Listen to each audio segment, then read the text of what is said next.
Hello everyone, this is a little section that I'm making before the video starts. This is in the editing phase. I just wanted to let you know that this is all my opinion. I'm not trying to force my opinion on you. This is more of a rambling video. It started off being me trying to give some ideas about new enemy types, but it kind of devolved into a critique session. So I did my best to create a recap, but the things to draw away from this video, the new enemy ideas that I had, and some of the questions that I wanted to kind of direct towards the developers of the game. And I know that the questions will most likely remain unanswered, but I think they are important questions to ask nonetheless. And yeah, I hope you enjoy the video. Hello everyone, Ragnarok here, and welcome to this new series that I wanted to start up on my channel. I have no experience doing a video like this, so if you have any criticism, let me know down in the comments. This is something that I've never done before, so I don't know if you guys will like this, but this video is aimed for basically all players. I want to go through some of the ideas that I had for the game. Basically, you know, seek the community feedback, and hopefully, if my ideas are popular enough or they grow, maybe the developers one day see some of my ideas and try them out themselves. So I don't have any grand ideas for this series. I just wanted to have a place to vent my thoughts, so to speak. Some of my ideas that I've had in the game actually have come to pass, such as a long time ago when I did start this game, just simple things like I thought, you know, snipers should have, you know, the no range penalty, damage fall off to be more accurate, and eventually that finally happened in the game, which I was pretty proud of. I had a few other things as well, but yeah, it doesn't really matter. What I'm trying to say is, I feel like some of my ideas can benefit the game, so I wanted to document them, and hopefully you guys enjoy the series, and I can keep doing it. So in this episode, I have a few topics I want to discuss. As you can see in the episode title, I've actually listed a few of them. I kind of wanted to talk about the Zapper that they added, first of all. This episode I want to mainly focus around enemy types.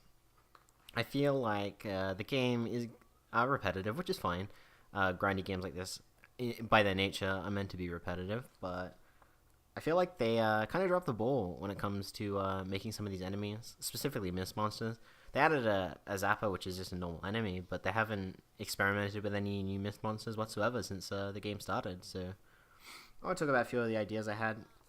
I feel like they're taking no chances with the enemies, which I disagree with.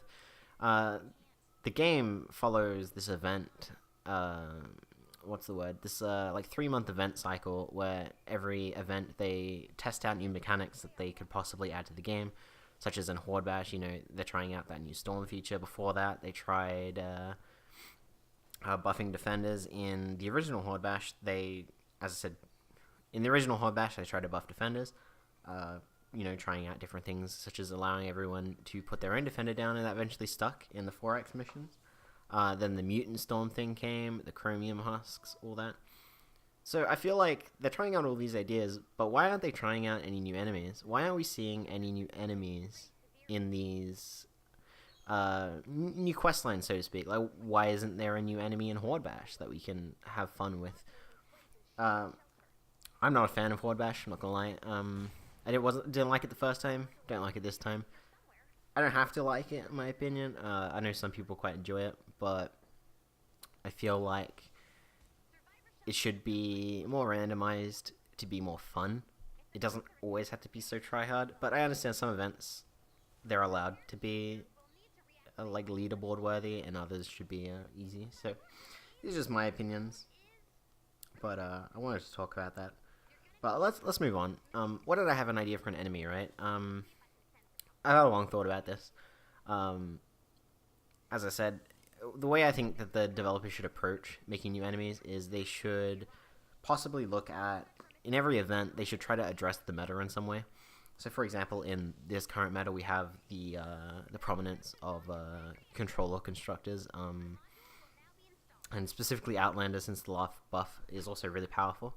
But you know, they can't foresee how these changes actually affect the meta, so they kind of have to do it one step after.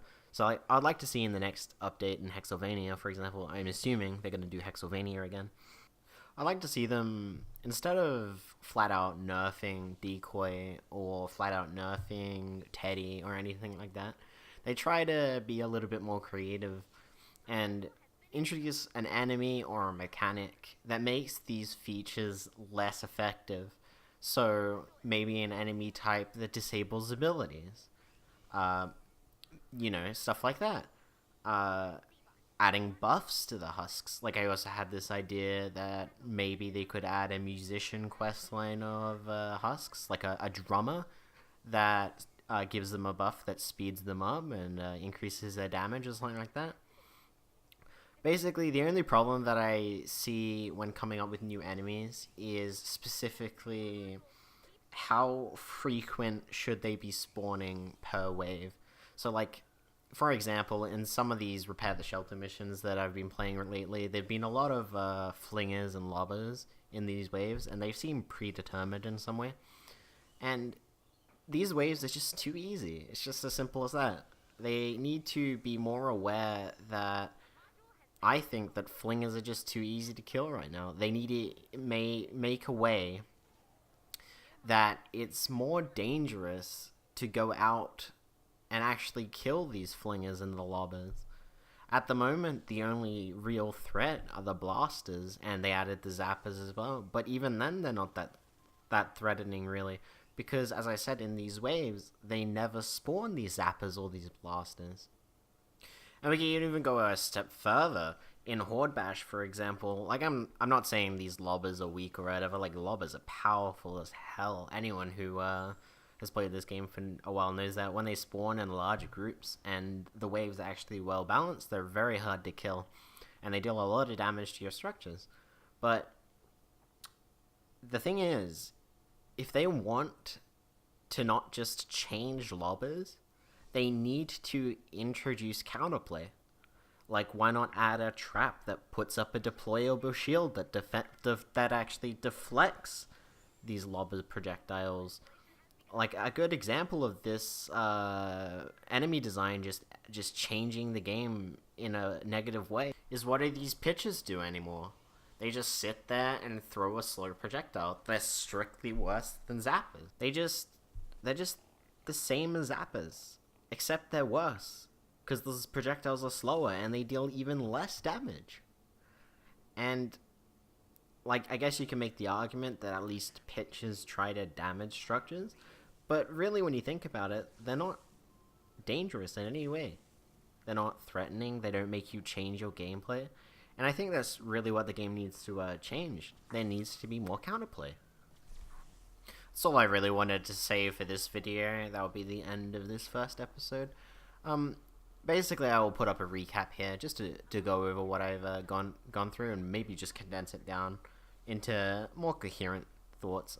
As I said, this is the first time I've done this video, so sorry if it was a bit rambly, but I'll get better at this if this is something that you guys actually want to see. I do think that it's important for our community to maybe engage in these discussions, where I know they try and Reddit and stuff, but I think these discussions are important to talk about just the state of the game right now, and how, not necessarily how it's unbalanced, but, and I think the enemies are what makes the game interesting. Like, I was very disappointed when I learned that these new zappers, like, they're cowboys, right? That's the whole thing. They were part of the Canny Valley area. So why are they showing up in Stonewood and Plankerton? I get it that they're an enemy type that adds something more to the game, so they should be available everywhere, but at the same time, shouldn't they just be focusing on thematics? Isn't it more important to keep the game flavorful than just adding stuff for the sake of it? Like, they're in this phase where they're about to go into full release. I don't know when, but they're about to do it. They want to get this questline done, and they want to make the game as interesting as possible for new people coming to the game. So I think it's important for them to look at this curve that the game starts with. Like, I remember when I started this game, and I'm sure if any of you guys remember this either, when we started playing the game and were first introduced to the Blaster or the Taker, how they had that intro cinematic. And it was really interesting that they would introduce these enemies in this way, because it means that we get these enemies episodically introduced to us, so that as we progress through the game, we have to adapt our playstyle to that. Like when we get the lobber introduced to us, the poison lobber, the one that actually hurts us, that's when we start learning that, hey, there's a different type of lobber, that we have to start looking at what color are they? Are they the purple flame, or are they the orange flame? And I think that this is basically what I was talking about, where, as I said, I just think there needs to be more enemies, and they should experiment more with these events, actually testing these enemies. Because I get the impression that they're scared to add an enemy that makes the game unfun. But that's exactly why I think they should be doing these in these events. That's what their purpose is for, to test new mechanics. So they should use this opportunity. If one of them ends up being too strong, then oh well. They can just remove it from the game. And when they go through the next development cycle for this enemy type that's too strong, they can just adjust it according to player feedback. They need to interact with us more and learn what we want. And even more importantly in this day and age, just create a dialogue with their players. Actually, while I was editing this, I actually wanted to interject here. I remember that in the Save of the World dev updates, they used to do regular Q&A sessions at the end of the patch notes, at the end of the announcements. They should bring that back. Why aren't they taking our questions and answering it directly in this Save of the World video?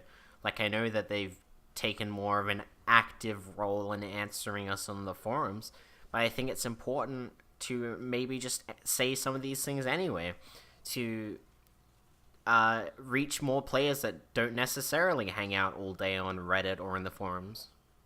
I realize my ramblings here kind of devolved into more of a critique session, but I do want to recap that I actually really do like this game. I don't hold anything against it. The whole point of this video is to add a discussion. I wanted to talk about some of the enemy ideas that I had, and just mainly how I feel like the mobs in the game do not add anything as much as they should at the moment. So that's how that happened, and as I said, this is my first video, so you could see my inexperience showing here as I kind of rambled off. And yeah, that would be it for me. Thanks for watching, and see you next time.